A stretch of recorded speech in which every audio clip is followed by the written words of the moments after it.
kar jot mar piny owacho kama bende jatend piny dhi golo twak mare achiel kachiel nyaka State House Nairobi. Kenya's credentials as a democratic nation have been severely tested.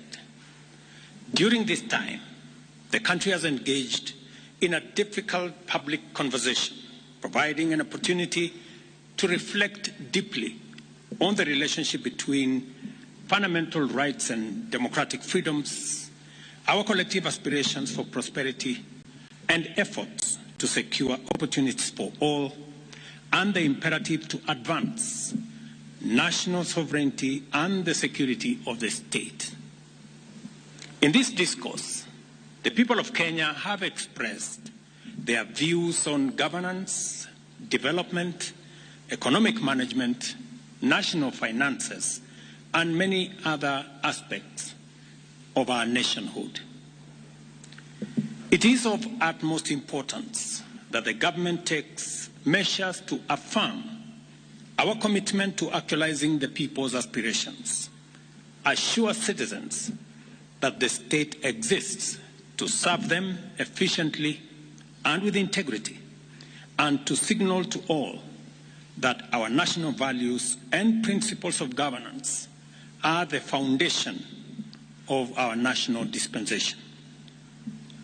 The issues that have come to the fore requiring expeditious attention as matters of urgent priority include an accelerated program to significantly increase our food production and agricultural sector development, in addition to the interventions that we already have, so as to reduce the cost of living and enhance food security in our country. And together with it, to provide requisite raw materials for our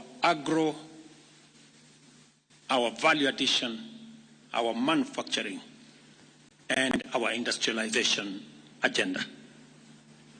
The need to expand existing job creation opportunities and programs, and to create new interventions to address unemployment in order to absorb thousands of unemployed young people and provide them with gainful employment opportunities.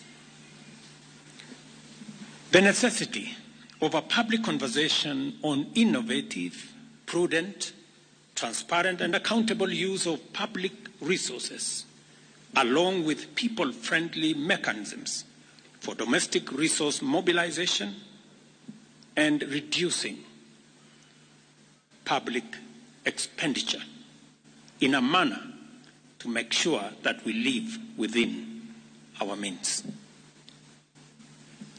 Number 4, the imperative of addressing the significant challenge of public debt by establishing and implementing very clear mechanisms to reduce public borrowing and insulate the country from risks associated with debt accumulation, including prudent financial management to avoid debt distress. The importance of constituting a more inclusive government that unlocks the potential of citizens from all sectors to drive our national transformation and our unity. I gave the nation my undertaking to reflect at length on these issues that have been brought into sharp focus by the people of Kenya. I also promised to consult widely on the way forward, and I also promised to craft a broad-based government that would harness the enormous potential in our country to turbocharge our economic transformation and to provide for inclusive growth. While the events of the past 1 month have caused tremendous anxiety, concern, and uncertainty, the crisis has presented us with a greater opportunity as a nation to craft a broad-based an inclusive citizen coalition for national transformation and progress, made up of all Kenyans from all walks of life. It cannot be denied that our nation has been in a crisis caused by multiple and complex factors. Neither can we turn away from recognizing that the opportunity before us is greater than the crisis.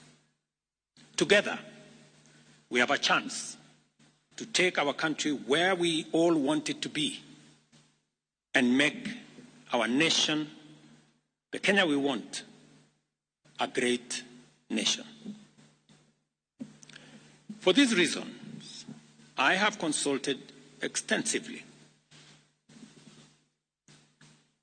on one, the need to enhance, broaden, and deepen the national economic turnaround plan set out in the bottom-up economic transformation agenda to incorporate a wider range of ideas, programs, and interventions that will facilitate job creation, robust debt management, enhanced transparency and accountability in the use of public resources, and enhance domestic resource mobilization and optimize public expenditure in a manner that gives all of us a chance to live within our means. Consequently, I have started the process of forming a new broad-based cabinet to assist in driving the urgently needed and irreversible transformation of our country. I nominate the following first batch of 11 individuals for consideration and approval by the National Assembly for appointment as Cabinet Secretaries and Attorney General. Ministry of Interior and National Administration, Professor Kithure Kindiki. Ministry of Health, Dr. Deborah Mulongo Baraza. Ministry of Lands, Public Works, Housing, and Urban Development, Alice Wahome. Ministry of Education, Julius Migosi Ogamba. Ministry of Defense, Aden Bare Duale. Ministry of Agriculture and Livestock Development, Dr. Andrew Mwihia Karanja. Ministry of Environment, Climate Change and Forestry, Roslinda Soipan Tuya. Ministry of Water, Sanitation and Irrigation, Eric Muridhi Muga. Ministry of Roads and Transport, Davis Chircher. Ministry of Information, Communication and Digital Economy, Dr. Margaret Nyambura Ndungu. Attorney General, Rebecca Miano. I am continuing to undertake consultations across the political divide on the balance of cabinet that I will appoint shortly. The consultations are at an advanced stage, and internal processes in various sectors are underway to facilitate my appointment of the balance of this cabinet. Additionally, I will be issuing next week a clear roadmap on the assignment that the new cabinet is going to have, with clear timelines and deliverables for us to harness the tremendous potential that exists in our nation and drive our country to greatness. Thank you very much, and God bless you.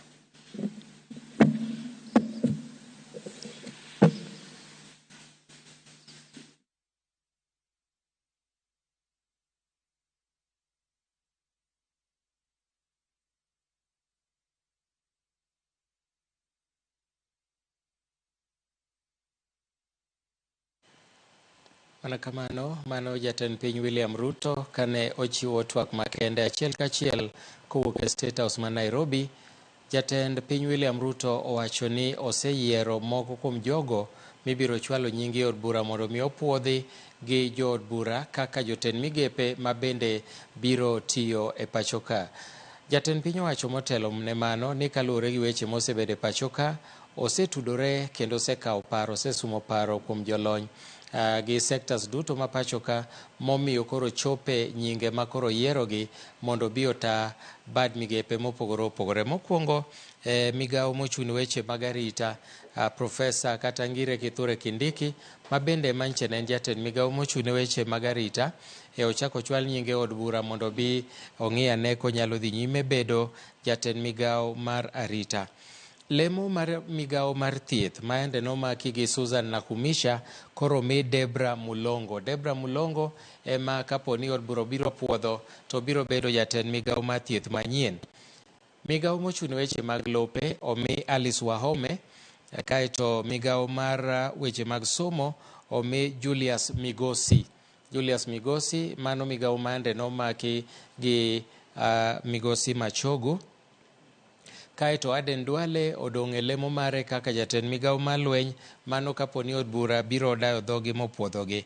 Chenro kata migawo mochung' weche mag pur omi kacha Andrew Karanja.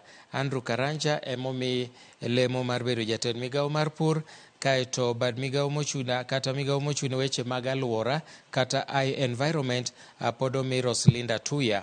Migawo mochung' weche mag pi omi Eric Mureithi, kaeto migawo mochung' weche mag apaya omi kanyo Davis Chirchir.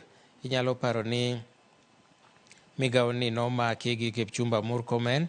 Migawo mochung' weche mag tudruok kata information omi Margaret Nyambura. Mano kaeto Attorney General oyier Rebecca Miano. Ing'e ni Attorney General kanyo ne en mar Muturi, Justin Muturi. Kara kamano sani koro owalo nyinga Mieno mondo mi Miano, Rebecca Miano, mondo bi obedi kaka Attorney General ma pacho ka. Gie thuolo no bende jatend migawo lero ni kochopo juma manyien pod en e yo. Omedo yiero jotend migepe mamoko ma bende obro miyo thuolo mar tiyo bu jotend migepe mage. Ka kuom mano nyaka Ramogi akwayi ni mondo ibed akicha kendo koromo sa achiel wabro miyi weche gi adimba mana kanyalo kale mapiyo piyo kendo. Migawo mochung' weche mag arita Ngire Kithure Kindiki, migawo mochung' weche mag thieth Debra Mulongo, migawo mochung' weche mag lope Alice Wahome, migawo mar somo Julius Migosi, migawo mar jolweny kata defense Aden Duale, migawo mochung' weche mag pur Andrew Karanja, migawo mar alwora Roslinda Tuya, migawo mar pi Eric Mureithi, migawo mar apaya Davis Chirchir, migawo mochung' weche mag tudruok Margaret Nyambura, kaeto Attorney General Rebecca Miano. Mago e moko kuom jogo ma jatend piny William Ruto oyiero kowacho ni biro chwalo nyingi e od bura mondo mi jo od bura opuodhgi. Kopuodhgi to gibiro kawo tich kaka jotend migepe. Ramogi, mago e moko kuom gigo ma jatend migawo wacho kata jatend piny owacho kawuono, kendo wacho ni juma manyien obiro chiwo listi machielo modong' mar buch jotend migepe mage. Ne en mor marwa mar kelo ni weche manyien mag ka gi kacha kowuok e Ramogi TV. Akwayi ni mondo ichop ibed kodwa kendo koromo sa achiel ka wabiro kelo ni weche mamoko mag ang'ich welo, mano ka wang' oromo sa achiel, kendo weche manyien mag oimore koromo sa 3 mar otieno. Magi duto biro e seche gi eki ma bende oganda osebedo ka chiwo dwaro mopogore opogore. Par ni nyocha machiegni ni jatend piny William Ruto nyocha ne owuoyo buch jotend migepe kane owacho ni notudore gi kendo nowinjo dwaro mar jo Kenya, to moloyo rowere mane ng'anyo mane dwaro ni mondo we kata owuo oko buch jotend migepe. Jatend piny owinjo mano kendo nowuoyo oko buch jotend migepe ka koro sani ochako yiero jotend migepe mamoko. Ma kawang'iyo moko kuom jotend migepe mane ntiere modok e buch jotend migepe kata ka ok gidok e migepe gi, wan koda Davis Chirchir, Roslinda Tuya, Aden Duale to gi Kithure Kindiki kod Alice Wahome bende. Mago e moko kuom jotend migepe ma odwoki e migepe mopogore opogore. Ka ok odwokgi, moko nitie modwoki e migepe magi kaka Aden Duale kaachiel gi Ngire Kithure Kindiki. Ka ok kamano to bende jatend piny omedo lero ni juma manyien obiro bedo kochiwo listi modong' mar buch jotend migepe. Ka kuom mano Ramogi TV bende obet akicha ni sa asaya ma magi otuch to wabiro keloni. Kapok iwinje ka to pok otimore, emomiyo wakelonigo achiel kachiel kowuok e State House. Iwinji kowuok e dho jatend piny owuon ka mana matin nono ang' wanyalo winjo kendo kaka nowacho motelo chande. Events of the past 1 month have caused tremendous anxiety, concern, and uncertainty. The crisis has presented us with a greater opportunity as a nation to craft a broad-based and inclusive citizen coalition for national transformation and progress, made up of all Kenyans from all walks of life.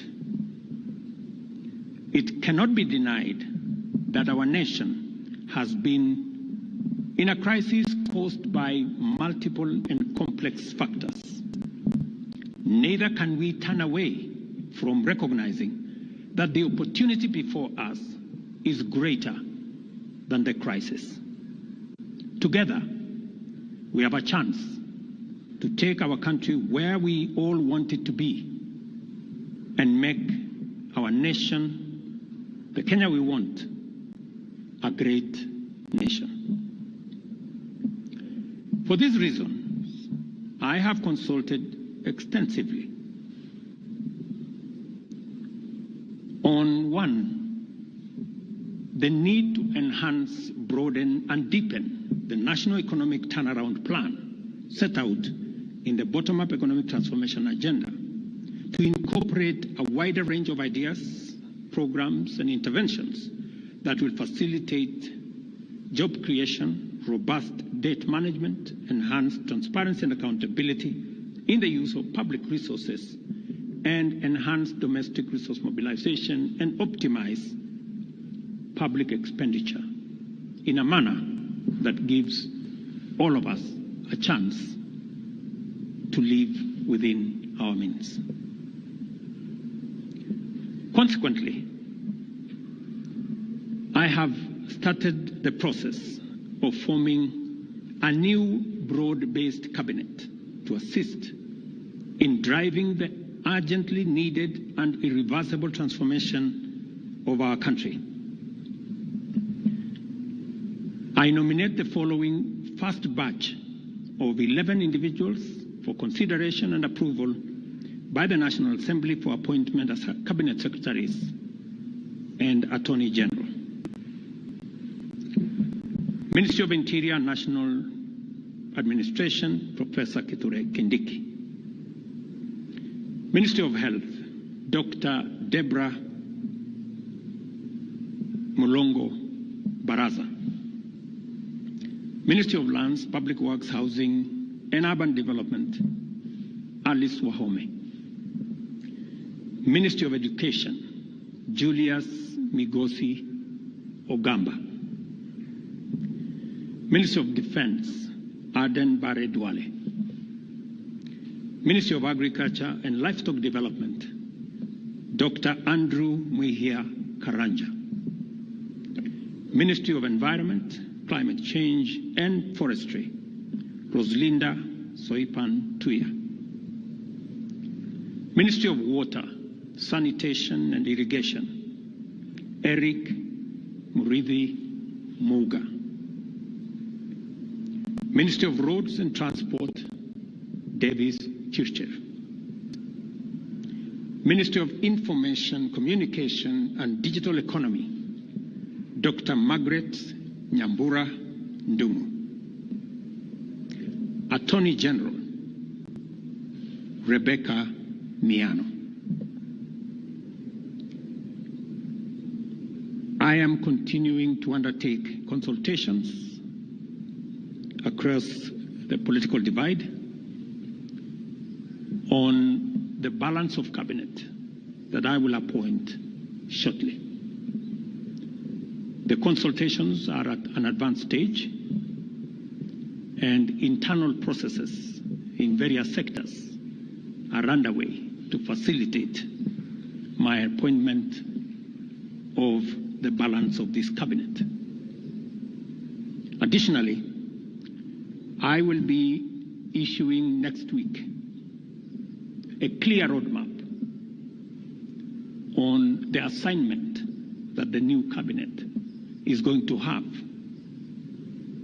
with clear timelines and deliverables for us to harness the tremendous potential that exists in our nation and drive our country to greatness. Thank you very much, and God bless you.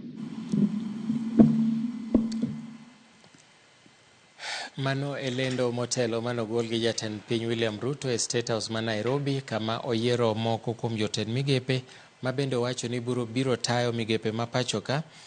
Mak mana ni owacho ni magi biro timore kapo ni osechwal nyingi od bura ma od bura opuodhogi mondo mi giti kaka Jotend Migepe.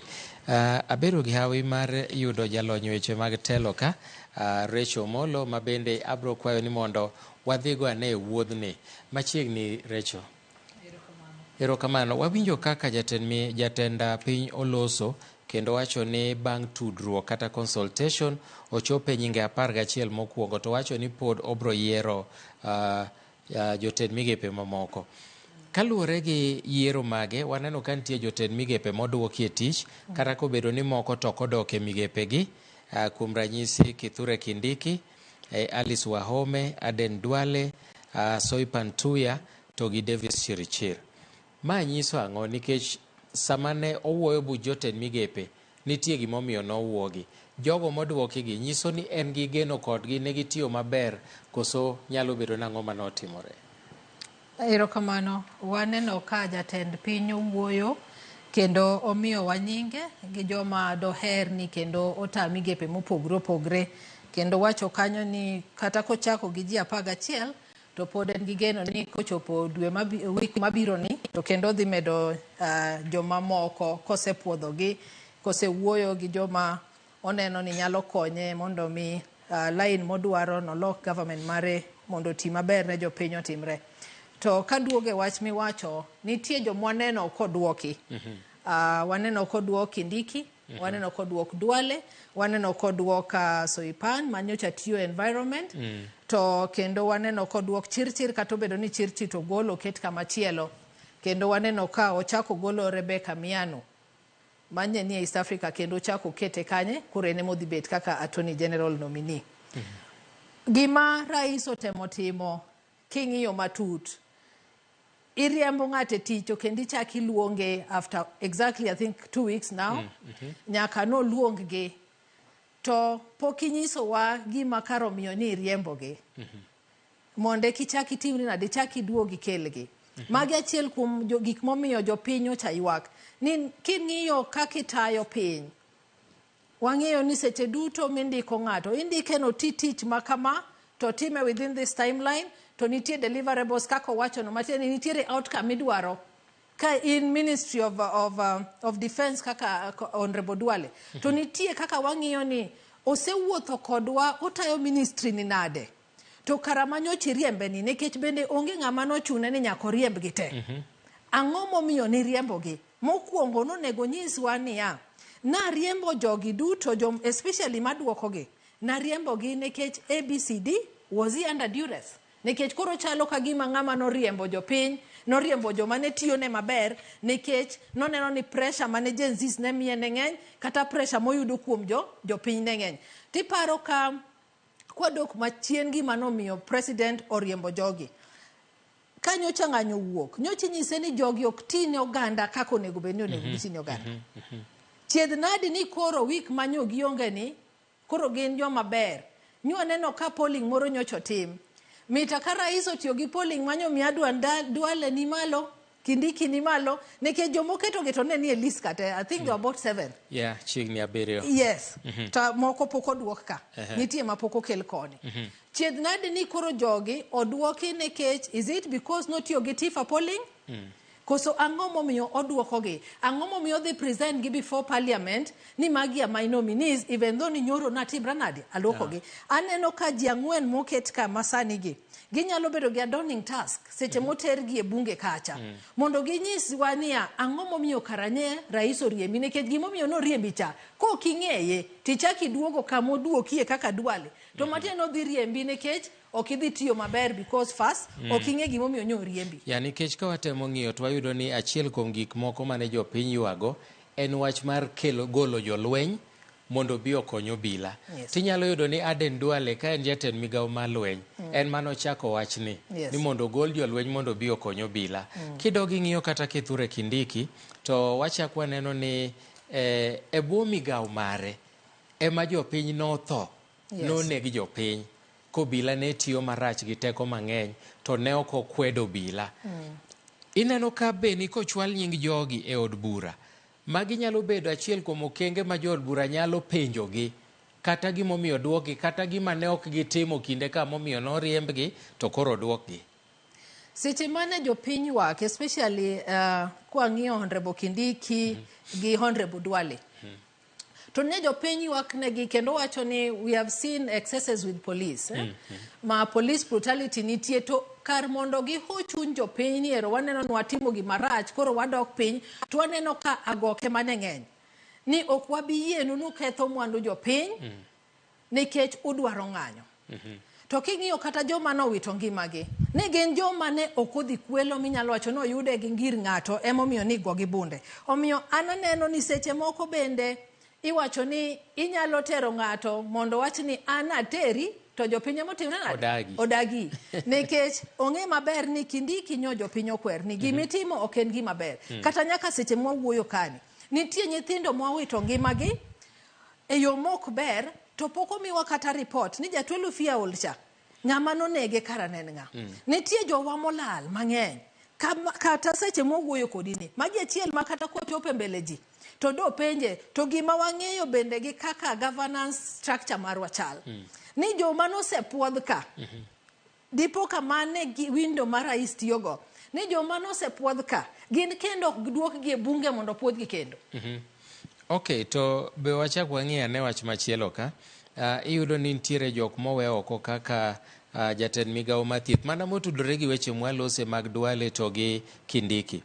Jatend migawo mathieth nyuche ni matek ka weche mag shif weche mag gik mang'eny jopiny nego koko en koro gole migawo mathieth oket Debra Mulongo to kidogi ng'iyo korgi Duale to duokgi aduoka kata kobero ni jopiny ne nigi ywak. King'iyo kendo Attorney General mane nitiere Muturi chal ka gima ne kata mana chik mar omenda 2023 en owuon kaka Attorney General nowacho ni en noko advice ni gino ber. Koro iparo ni jatend piny bo tiyo gi thuolo cha mar riembo jogo mano neno ni ok odok kore nikech waneno kata mana wuod Muturi kinde moko ka ondhi kinde ma jensis ne ng'anyo. Koro iparo ni bende tiyo gi thuolo no mar punish jomoko mano paro ni ok jokore. Nyalo bet to kik wang'e siasa e gigi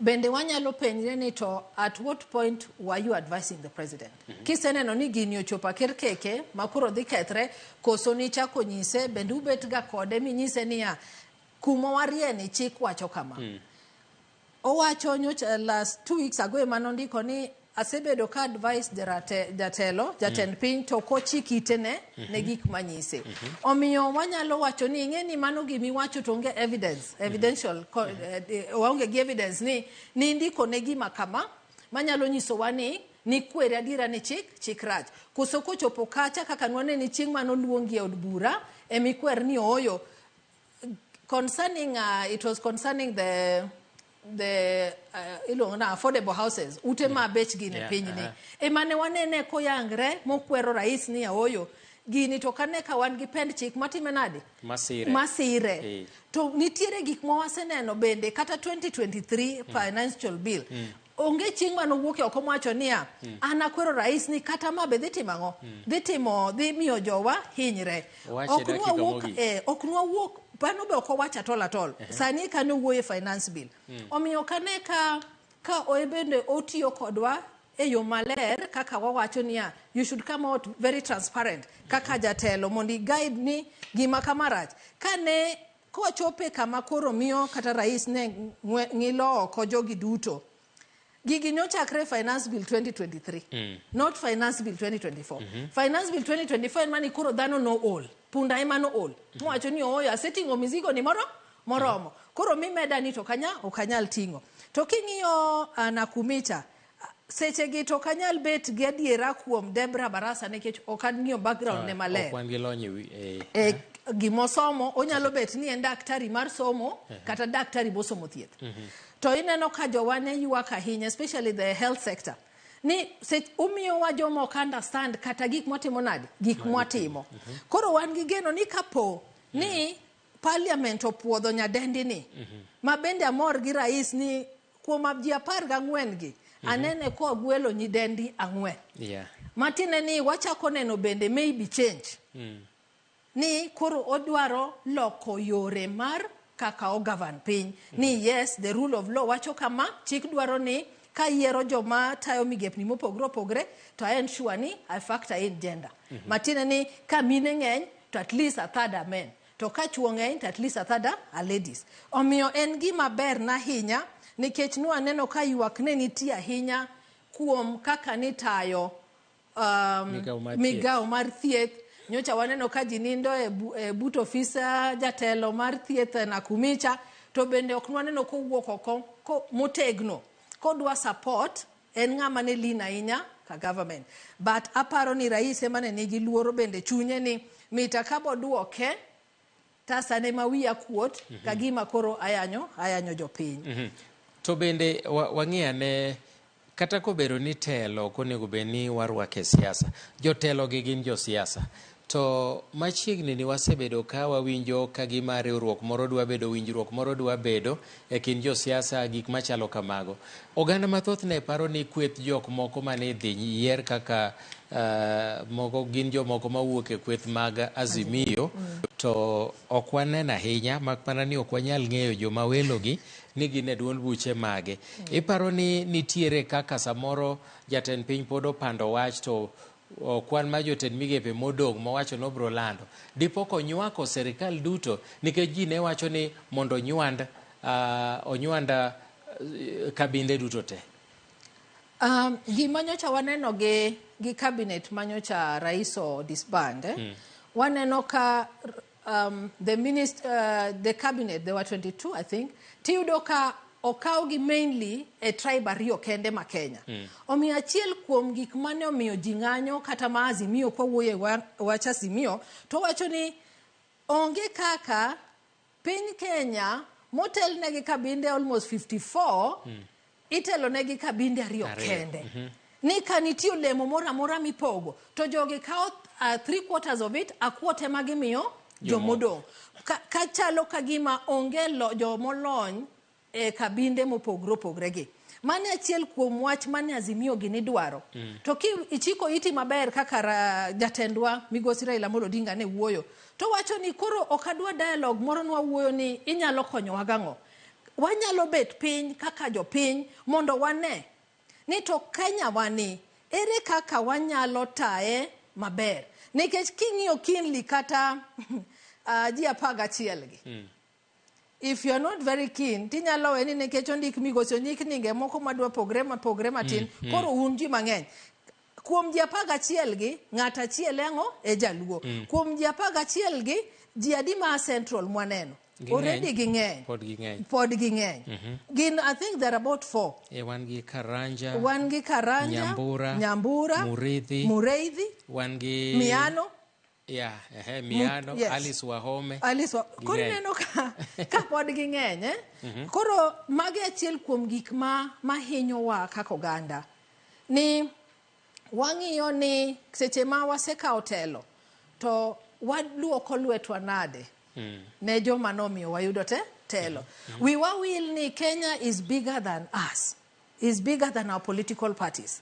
Mondo waneni to ere kaka ng'ama wuok Kisii ma is an educationist nyalo konyowa. King'iyo ka nyalo nyisi for free ni ang'e ni jaluo wa kendo wamor ni Julius Oluongi. To Julius kendo ibo winjo ka jopuonj wacho ni Julius is not an educationist.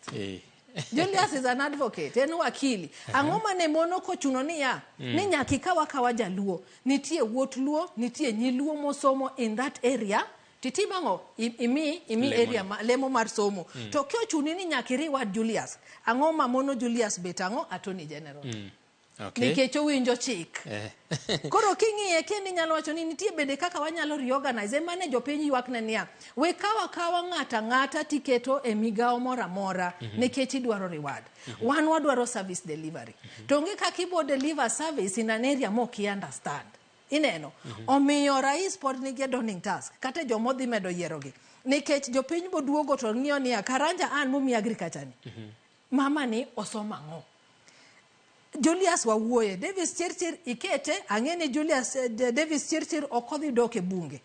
Alice Wahome okdhi doke bunge. Kindiki okdhi doke bunge. Duale okdhi doke bunge. Koro kuom ji 11 gi jomar going for vetting Alice Miano be okdhi doke bunge. Koro ji abich. Chini ji abich kende. Ji abich kende ema wan kaka jopiny wachale ni kendo wan gi teko mar either wacho ni gidhi mbele kata kik yiergi. To motelo ne ma kapok ne jatend piny oloso, jatend duond Wiper no oloso Kalonzo Musyoka kendo no wacho ni gima gidwaro en ok gidwar twak gi sirikal. Gima gidwaro en ni mondo sirikal ochop gik ma Gen Z dwaro to kaber to mondo los sirikal ya mpito. Kaeto ji odhi otim yiero. Kalonzo Musyoka no wacho ni ong'eyo ni moko kuom jo Azimio oikore madonje sirikal. To wacho ni ng'ata mowuok kate Wiper kodonje sirikal en onge kanyo odhi kaka en ma ok ja Wiper. Ineno nade wach ma koro liekore ni moko kuom jo Azimio dwa donje sirikal to moko bende dwa donge Azimio biro kelo lokruok mane ne Kenya? Kata ber mane? Kawa opposition marwa mambe maketo sirikal tesre ni seche duto waneno yo ma wanyalo donjo ge sirikal to wane mwahinyo gandawa nikech koro sirikal nyalo tima tich kaka ne motimo nade to onge ng'ama pinge nikech jomo nego pinge ka emosetimne nade oserwako kamotiye king'iyo nyocha wawacho ni oyo ero wano wacho ni ara koro ta oganda kakidwaro to wawacho ni kara jo kanisa nyalo bet toch marwa mang'iyo ni bengi nyalo wuok magikwere sirikal ni idhi maraj tiyudo ka rais gima nokwongo timo ni okawo jo kanisa madongo osoyo fuke kosetieko mano odhi o weekend opposition ineno mondo oyudo autonomy authority mondo ota oganda kaka nodwaro emano muoch kuomeni koro kendo kwa dwaro ni wating richo mar sirikand Ruto kaka nyu watingo richo mar sirikand Uhuru to nyaka jotendwa bende ywage ni oyo ang'eni baba kaka migosi marwa kendo kaka jatendwa nyo wacho ni doher mondo wabedi mondo wawinjre kaka jopiny a dialogue manowuoye but I'm even happier now ni osewuok e dialogue kendo koro wacho a convention ni resolution mwayudo kataka can you implement them the way they are kwa agree ni jopiny wacho niya wapuodho Duale koro dwara ni ema mondo bede a defense then it is okay ineno okonyiso ni mano jo Azimio bende wa propose nyinggi to en kaka ng'ano molonye weche telo to dakwa jowa ni mondo horuok obedie nikech wadhi tingo mizigo kendo ok marwa kaka nyocha watingo 2017 to 2022 kiwacho ni oyo richo duto mag sirikand ne shida duto manye waneno nikech baba ni mosri gi Uhuru omiyo en kwayo marwa kaka jotelo bende ni seche ma kata wa have dialogue in that nature to one cognizant ni jopiny to neno wa bende nadi emiwinjo ka koro moluor Kalonzo Musyoka wacho ni oyo kidhi kacha tidhi kendi ni dwaro mari kiki wach ni dhi kacha nikech ni chama emora nikech ging'eyo ni sani jopiny oseyuak ahinya nikech kaka itayo oganda wasani.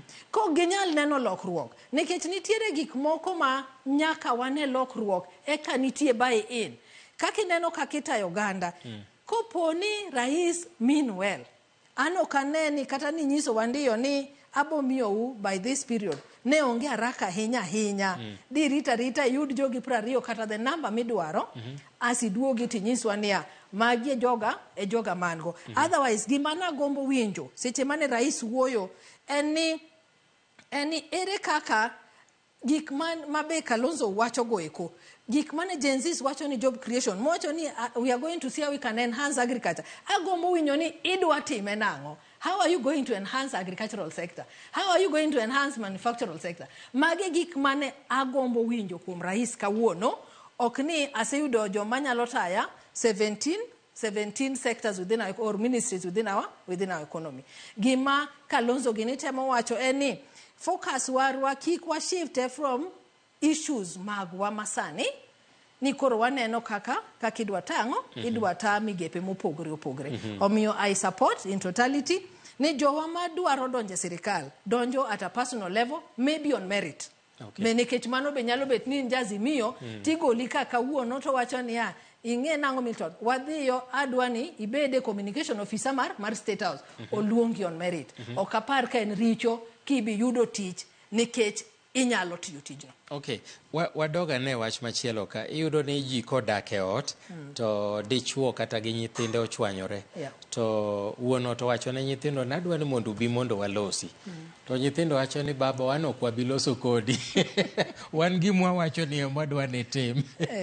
Gima koro Gen Z wacho ni ok gidwa loso gi sirikal. Makata jo siasa moko mag Azimio bet oseungo gi lwedo ni loso onge un timuru gik ma nyithindo gi owacho. Be nitie kama wachomo. Iparo ni kata jatend piny kata sirikal nitie pek moro ma wachno miyogi. Kech adier ka ji ochwanyre oto kunyal loso samoro bedo ga gi pek. To koro kochopo kor siasa kama gitelo jatend piny owacho ne riwruoge mopogore ni walosuru. To the main characters gi dho drama koro wacho ni wan to kwalosi. Wan gi mwase wacho ne mwadwaro. Be wabu yudo solution? Solution to nyaka wayude nikech problem nitie. Ka problem nitie, solution must be found. To gima daher wacho enia. King'iyo gik mane omiyo nyithindo gi ng'anyo. Ben gin gik mochuno ni nyaka wabede mesa adiera kodi monde kitimgi. Giyuak ni sani nyegi wacho ni ginyalo gombo ni rais ohang odiochieng' ma giyuago godo jogi mano timno nade? Mano tho. Okapar ka we need a dialogue. Mondo rais owach ni atur agomos kiny wayuago nyithindo mano negi. Okapar ka we need dialogue mondo wachre rais niya ni bende jo DCI gi IPOA be police bende ginyale mako joma nwanene pichni ka nego nyithindo ka. Okapar ka we need dialogue for such. Okapar ka we need dialogue mondo allocation owuoge Ministry of Finance mondo jo SS teachers ochul. Nikech mago iluongo ni gik ma decided within the ministry. Yes. Kata wawuok kodi kama rom nadi. To lure gi budget mose yangi madhi wacho ni wang' ni to wanyalo mana ndiko jopuonj 20,000 or 200,000 or 1000 marom kama.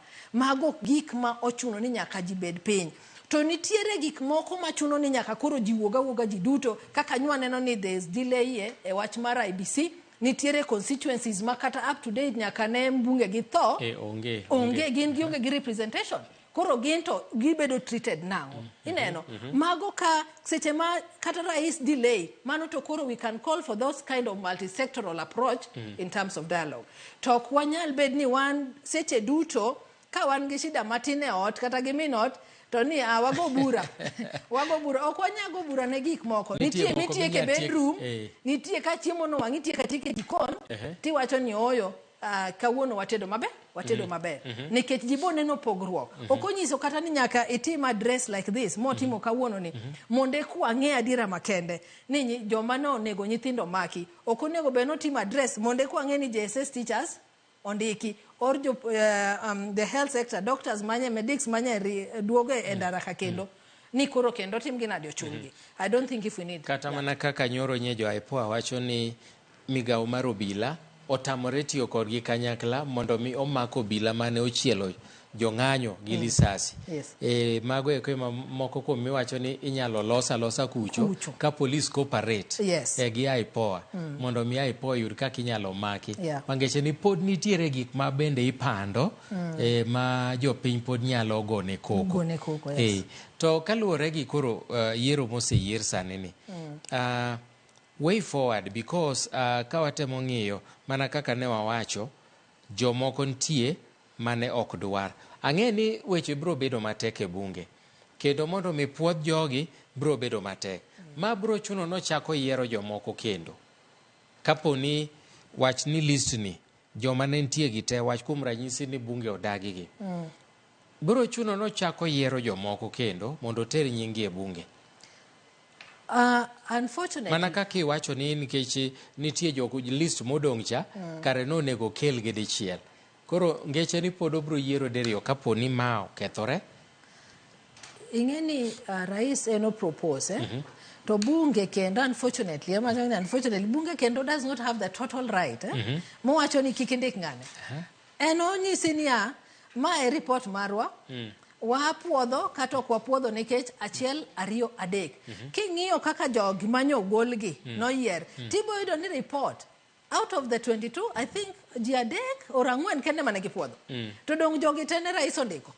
Yes, nikech bunge kendo onge gi powers mondo kwere ni ok inyal ndikogi kata kok wapuodhogi. Ineno mangeche ni kata ka bunge odagi to onyalo dhi ahead. Obo dhi ahead kodwaro mochaka ng'e ochako ndiki. Koro kendo wayudo another kio mutata madhi e court ni recho kata ng'ama kama to kik timang'o kik ndiki. To kapo ni bunge odagi to mana kaka iwacho ni ng'ato kaka activist moro nyalo dhi e court to wacho ni yawa gini kata bunge no wacho ni ok ber. Kanyo to koro itimo nang' ka court owacho ni ya court side gi bunge ni bunge no wacho ni ne ok opuodho ng'ani to in kaka jatend piny iyiere. Kanyo titimo nang'o owuok nikech waseneno chike mag doho kadha moko igolo orders mag court to gitiya tiya. Waseneno mano ma kendo achiel kuom gimomiyo ji ne ng'anyo any rais does not uphold the rule of law. Waneno ka seche duto ka court ong'ado gimoro teno overlook. Koro wang'i nikech nowacho na asewinjo owacho gi dhoge na asewinjo ywaku kendo adwa tiyo kaka udwaro na timang'o kaka udwaro na ti. Kendo wacho na achiel kata kawuono kigo clip neno tibo winjo ko wacho ni achiel kuom gik motimo eni he'll uphold the rule of law. Matiende ni ka migawo moro mar iluongo na judiciary owacho ni ng'ama kamae ok nyal telo ne migawo makama to yie I'm expecting no yie ni ng'ama ni kelonwa ni whatever example we would use ng'ama ni miyo wani okotimre nade okoromo gi kae nikech chapter 6 mane gima nyalo golo ng'ato ni chapter 6 of the constitution okotimang'o okoluwo okochimre gotir nikech wang'eyo ni powers to me according to article 152 monyalo yiero ng'ata into his cabinet, but in the event ni ng'ani okopuodhi waneno ni chapter 6 of constitution to miene tibo yudo kotimre nade ok nyali yiene mondo ondik ng'ama kamano. To jogo ma bende owe oko okacho no wegi nikech pod obro yiero ka kuom ranyisi owegi nitiere ministers moko mane gin vocal ahinya. Wang'iyo ng'ato kaka Kipchumba Murkomen, wang'iyo Moses Kuria. Kapo no wegi chuth iparo ni ginyalo bedo gi paro moro mar golo chilo moko ma sirikal nopando koso mago nyalo bet ni nitie jomoko ma aparo kane Kuria ne bedo vetted to ipenje ni to bende iboling koso pod ibo wuoya kaka Kuria mane wang'eyo to wacho ni kineno kata kaka rwakra sudale matieni tindalo an ng'amolokre. After few months he defaulted to the original Kuria. Makoneno ka gimoro ok more kaka dhano to owacho. Mabe waneno kobal momiyo loke kate ministry mane ntiere. Omiyo mago ok wanyal geng'o. To bende ok nyal mono rais duoke tich. ineno kalure gi uhusiano manen godo gi jogi. How much did they contribute to his presidency? Ineno nikech kamane kaka siasa marwa ntie. Inyalo yudo nok giduoki kate line ministries kaka head of any line ministry tikawe titere kama chielo mabende is equally as powerful. Ineno koro ng'ate mabedo recalled teni kete kacha. Okay, to kaluwore gi ywaruok masani nitie Azimio en gima open, nitie ywaruok moro matin, winjruok moro ok ber. Iparo ni ma nyalo miyo president thuolo maber mar penyo kendo kata ka en 2027 ni jogi ok owinjore mapiyo. Naneno ka MCAs ma Ukambani nyiso jo Azimio ni beduru piny mondo ulosi, kik uvunju uhusiano ni. Kapo ni jogo funjika ma jomoko dhi koni party ni owuok. Kech nitie parties moko mancho wach. Nanjo ka Governor Mutula Kilonzo Jr. wacho ni kapo ni ODM ohero ni donje sirikal, gin ok gidonji, giwuok. Koro kapo ni gima kama otimore, ineno kama nyalo miyo jatend piny thuolo kata kobedo ni piny go koko ni ok wadware. Nyalo miye thuolo mayot madok e telo. Wang'eyo ndalo duto teko ma migosi Raila Amolo Odinga nigo e piny ka. Chiedni en go kata mang'eny molo rais. Kata joma luwe aluwa. Omiyo seche ma Azimio makre to en ber migosi Kalonzo Musyoka. Ni ka tiedhni baba didhi kata AU to nyalo inherit. Ineno. Omiyo dibed gombo margi ni wawuoyo achiel. Kendo kawuono kichiko iti kata kuwuoyo to wacho niya. An awuoyo kaka wan jo Wiper. This other part of Azimio. Nikech Wamalwa Junior ne ni kanyo. I think yoni bende ne nitiere. Matine ni nitie faction mar Azimio. Maneno ni dialogue ok ber at this point. To baba wacho ni dialogue is the way.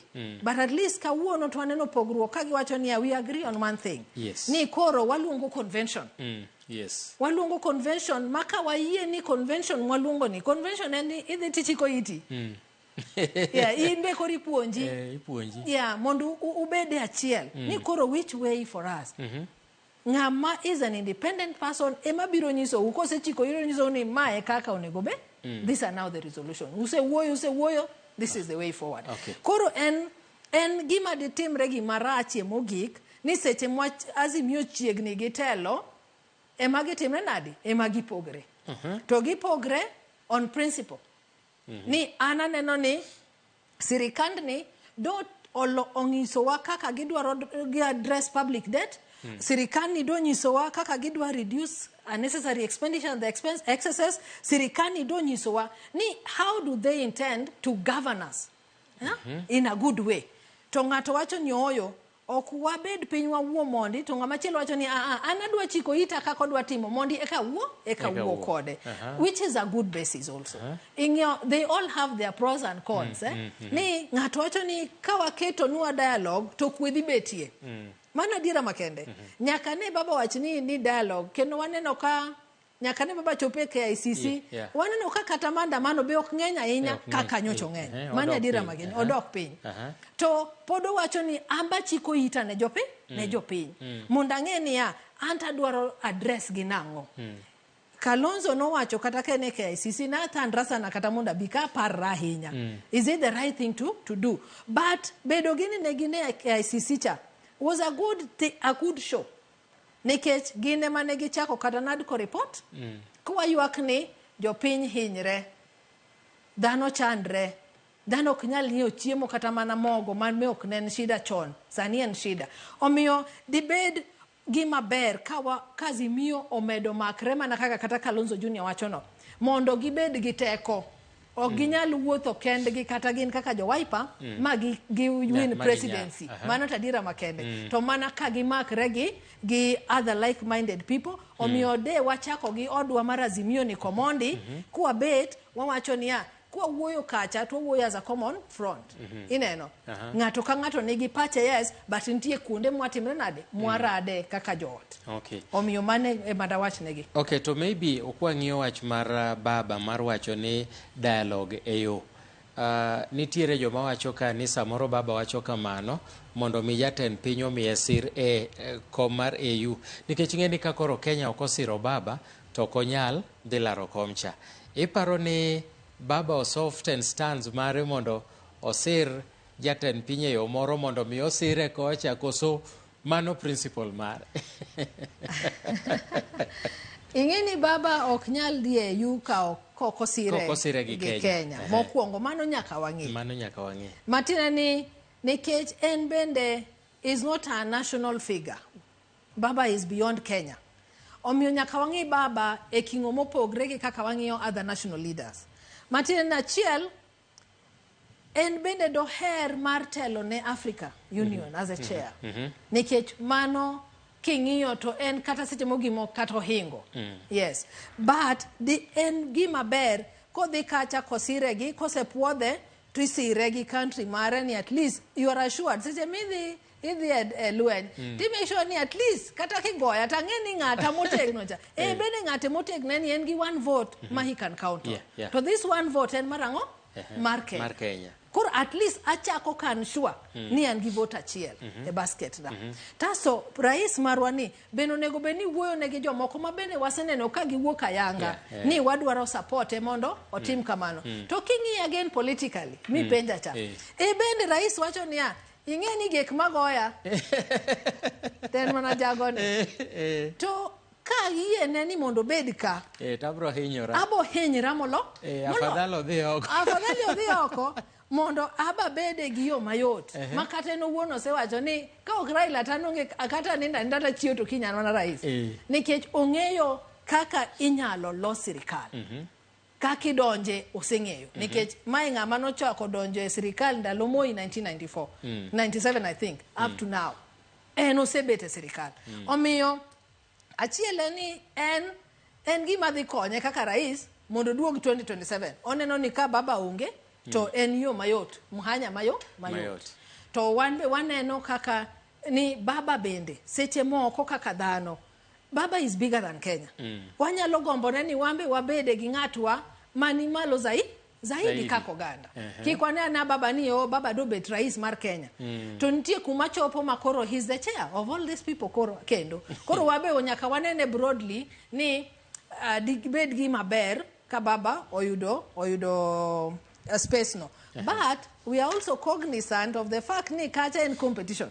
Kacha in PM. Matini ni baba nyalo dhi to seche moko ok nochopi mano badiera manitie manadiera to koro nyaka ong'e niya seche ka chopo kaka ja siasa to kik ayany chien ka be mondo nyaka arin fence manyalo podhe kaponi gik moko kodhi maber. Erokamano ahinya kuom kawo thuolo mari mondo ibi mondo watwagi e wachni kaluwore gi jogo ma jatend piny oyiero kawuono mondo ochwal nyingi od bura mondo puodhgi kata mondo owit nyingi oko kaka jotend migepe manyien. Nyakwar Ramogi ne wan gi Recho Molo ma en jalony weche mag telo mane watwak godo e chenro ni. Kaok kamano mane mabro kelowa e giko mar twak masani tudri kodwa saa 1 gi saa 3 ka wabro kelo ni mathoth e weche manyien mag ang'ich welo kod oimore. Nyinga Milton Ochieng' Awuor, oriti masani.